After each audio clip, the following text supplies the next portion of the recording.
빌레몬서 1장 6절 킹제임스 버전 같이 읽도록 하겠습니다.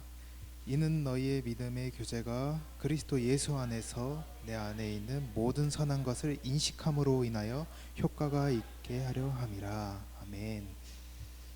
사람들은 삶을 살아가면서 이제 원하지 않는 상황이나 버겁고 힘든 상황이 올 때가 있습니다.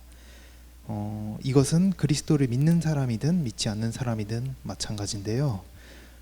대부분의 사람들은 이런 문제를 마주했을 때 바꾸는 것이 불가능하다고 생각하는 사람들이 많으며 이 문제를 해결하기보다는 피하거나 절망하는 사람들이 있습니다. 그런데 이것은 예수 그리스도를 믿지 않는 사람뿐만 아니라 예수 그리스도를 믿는 사람들도 이렇게 생각하는 사람들이 있는데요. 근데 이렇게 생각하는 게 정말 옳은 일일까요? 그리스도인인 우리가 변하지 않는 삶을 변화시키고 싶을 때 필요한 것이 무엇일까요? 우리의 인생은 일상적인 일이든 특별한 일이든 나에게 일어난 상황과 그것을 어떻게 다루느냐로 이루어집니다. 어떠한 상황을 마주했을 때 우리가 그 상황을 어떻게 다루고 어떻게 처리해야 할 것인가에 따라서 결과는 달라지거든요. 그리고 그 상황이 주어졌을 때 내가 내 안에 가지고 있는 인식들로 말미암아 행동이 나오는 것이고 또 그것이 결국 현실을 변화시키는 열쇠가 되는 것입니다. 제가 말씀을 준비하다가 성경에서 인식이 삶의 방향을 결정짓는 사건들을 찾아봤는데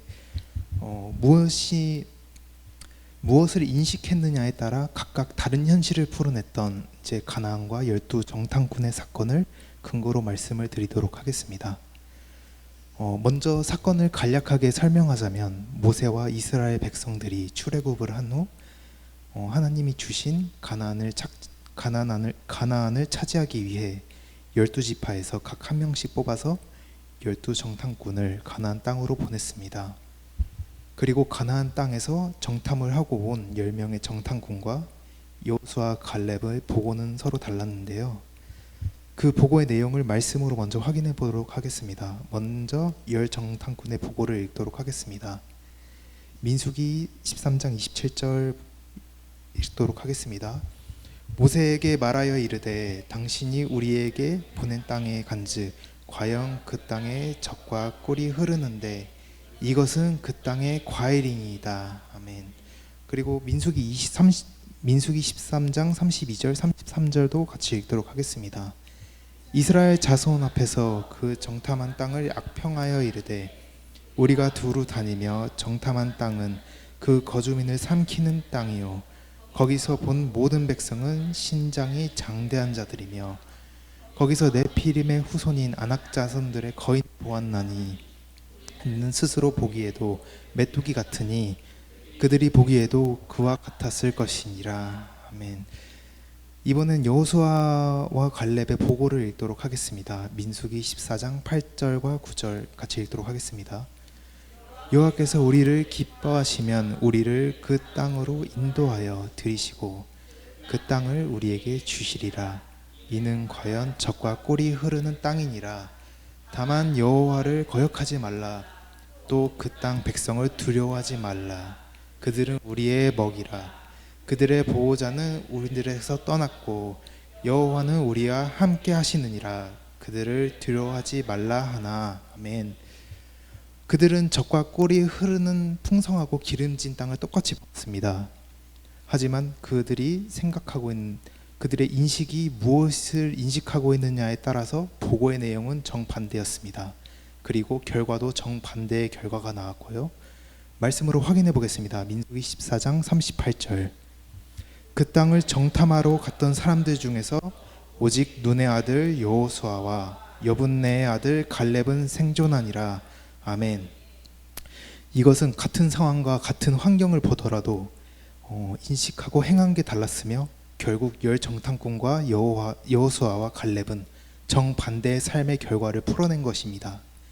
여기서 볼 수 있는 건 우리가 인식하는 것에 따라 삶을 변화시킬 수 있다는 것입니다. 하지만 무엇을 근거로 인식했는가는 더 중요한 문제입니다. 인식이 항상 현실을 정확하게 표현하지는 않습니다.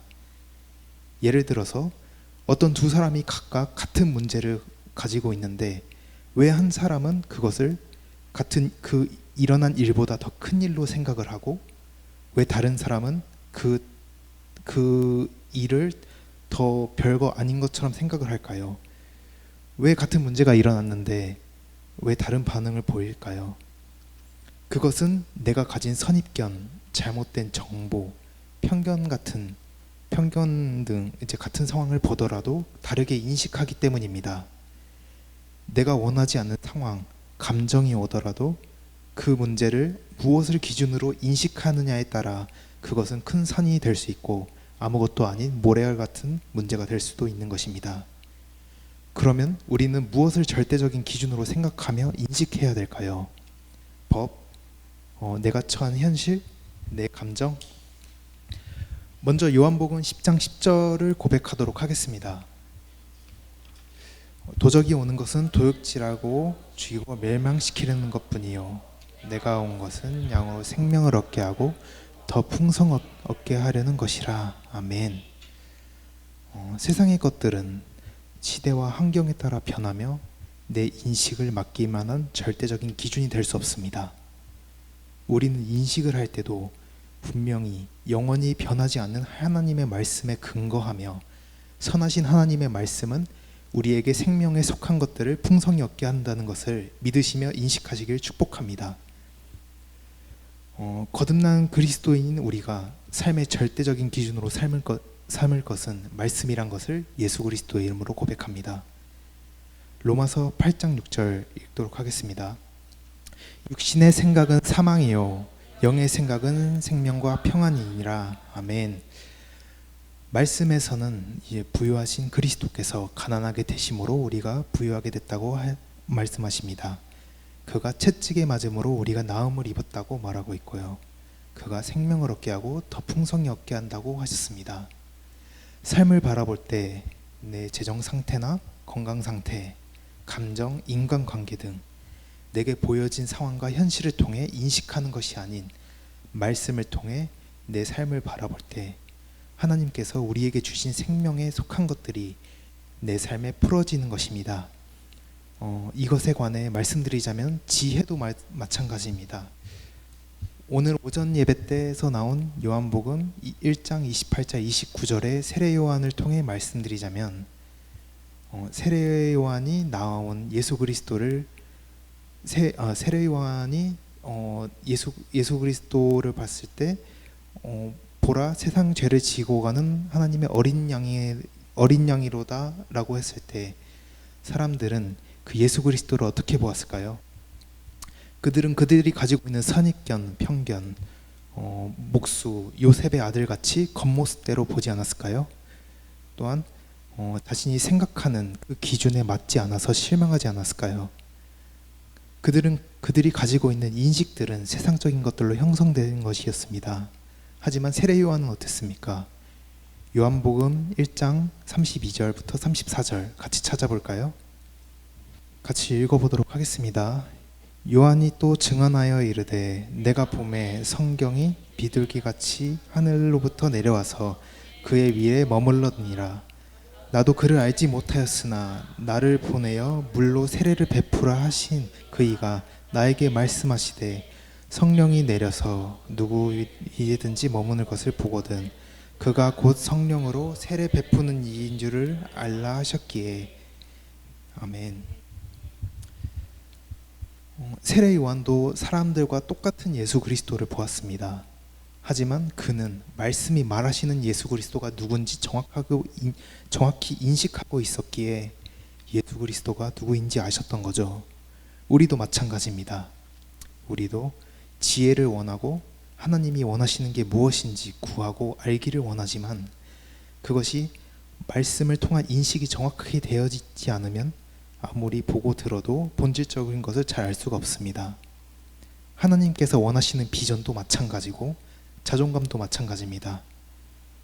말씀을 통해 그분이 우리를 어떻게 바라보시는지, 우리를 통해 무엇을 이루시길 원하시는지 정확히 인식하면 더 이상 상황이나 환경에 영향받지 않고 칭찬이나 비난에 초연하며 남들이 볼 수 없는 통찰력이 생기는 것이죠.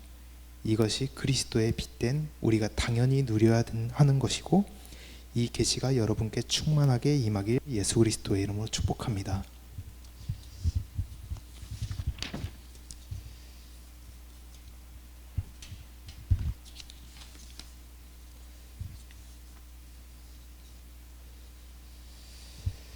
그러면 삶을 말씀으로 인식하는 것이 무엇일까요?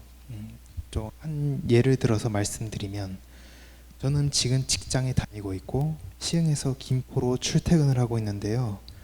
첫 출근을 했을 때 제가 길을 잘 모르니까 능숙해질 때까지는 내비게이션을 사용해서 운전을 했습니다. 그렇게 한 일주일을 운전하니까 길에 점점 밝아지기 시작했고, 내가 내비게이션이 없이도 그 길을 잘 갈 수 있다는 것에 내 머릿속에 인식이 된 거죠.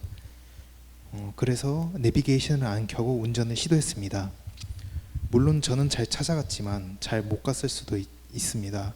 이거 길을 뺑뺑 돌아서 30분 동안 갈 길을 1시간 간다거나, 나가는 길을 잘못 들어서 김포로 가야 되는데 일산으로 갈 수도 있고, 운전하는 중간에 내비게이션으로 길을 계속 확인해 볼 수도 있는 거고, 그렇게 해볼 수도 있는 거죠.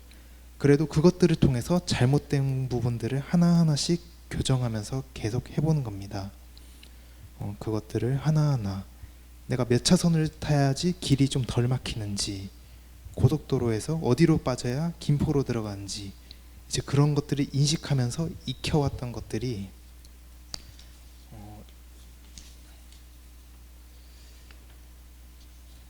그렇게 익혀왔던 것들이 자연스럽게 나의 사고방식이 되고, 숨쉬는 것처럼 정말 자연스럽게 운전을 할 수 있게 되는 겁니다. 하나님의 말씀도 마찬가지입니다.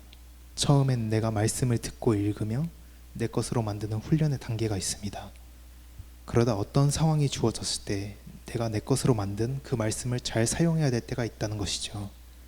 특히 염려할 만한 상황 또는 이제 절망적인 일들을 마주할 때 말씀을 사용해서 변화시켜야 한다는 것을 인식도 못한 채 눌려 있을 수도 있고, 왜 말씀을 사용해도 왜 상황이 잘 안 변하는 것 같지 하면서 절망적인 생각이 들 때가 있을 수도 있습니다. 하지만 제가 확실하게 말씀드릴 수 있는 것은, 그런 상황들에 사로잡혀 포기하는 것은 하나님의 원하시는 뜻이 아닙니다. 하나님은 그러한 상황조차 말씀에 근거하여 승리와 도약의 발판으로 가져와서 그 문제들을 정복하기를 원하십니다. 중요한 건 포기하지 않는 것입니다. 따라합니다. 우리 그리스도인에겐 포기란 없습니다. 아멘. 말씀은 반드시 역사한다는 것을 내가 믿음으로 인식하며, 내가 바꾸고 싶은 절망적인 상황, 재정의 문제라든지 치유의 문제, 관계의 문제가 주어졌을 때, 그때 말씀을 계속 사용해 보는 것입니다. 정말 내가 누구이고 내가 무엇을 가지고 있는지 그냥 인식하는 것이 아닌, 내 말씀에 근거하는 내가 누구인지, 말씀에서 말하고 있는 내 정체성과 내 그 말씀에서 말하고 있는 내가 가지고 있는 것이 무엇인지, 그것들을 인식하면서 내 생각을 점점 변화시켜서 나의 사고방식이 될 때, 나는 이 세상으로부터 나온 그 원치 않는 상황을 정복자의 위치에서 자연스럽게 다스리게 되는 것입니다. 같이 믿음으로 고백하겠습니다. 예수 그리스도께서는 승리하셨습니다. 그리고 그 승리의 권세를 우리에게 주셨습니다. 어떤 것도 나를 제한할 수 없습니다. 아멘. 내 안에는 하나님과 같은 생명이 있습니다.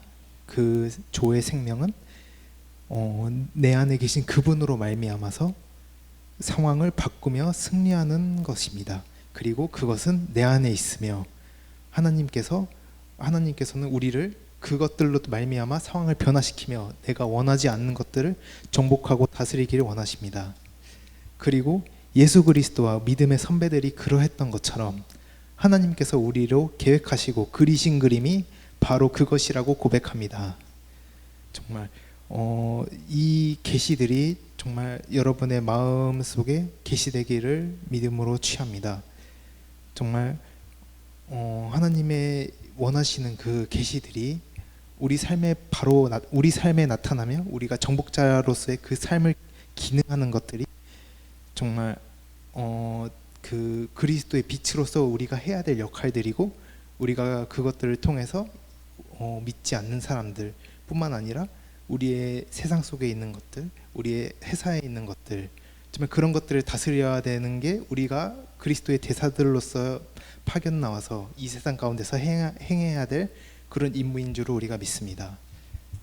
그리고 마지막으로 요한일서 5장 4절을 읽고 마치겠습니다. 요한일서 5장 4절의 말씀, 무릇 하나님께로부터 난 자마다 세상을 이기느니라. 세상을 이기는 승리는 바로 이것이니 우리의 믿음이니라. 아멘.